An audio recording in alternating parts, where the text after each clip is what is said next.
শুভ দুপুর বন্ধুরা, দেখুন তেল দিলাম, মাছের ডিম ভাজবো, ঢেঁড়স দিয়ে আলু দিয়ে করব। এই মাছটার ডিমটা ছাড়লাম বন্ধুরা, তেলে খুব ছিটকাচ্ছে, যার জন্য একটু দূরে সরে এসেছি বন্ধুরা।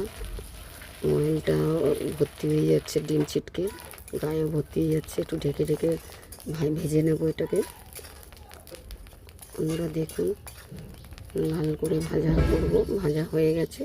এবারে এটা ঢেঁড়স ভাজবো, একটু তেল দিলাম, ঢেঁড়সটা ভেজে নেব, না ভেজে নিলে ভালো লাগবে।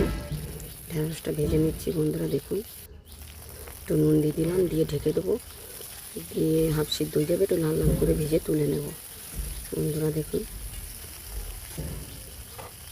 ঢেকে দিয়েছি, দিয়ে লাল লাল সেদ্ধ হয়ে গেছে, একটু লাল লাল করে ভেজে নিলাম।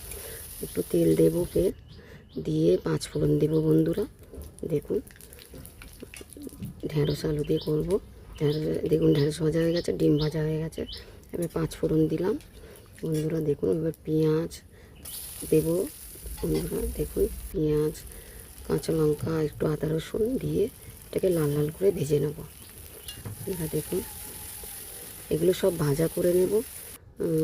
মাছের ডিম হবে, আলুটা দিয়ে দেবো, দিয়ে একটু নুন দিয়ে এটা ঢাকা দেবো, আলুটা হাফ সিদ্ধ হয়ে যাবে বন্ধুরা। দেখুন লাল লাল করে ভাজা হয়ে গেছে, আলুটা দিয়ে দিলাম, একটু নাড়িয়ে চাড়িয়ে নুন দিয়ে ঢাকা দিলাম, দিয়ে নুন দিয়ে ঢাকা দিয়ে দেবো বন্ধুরা।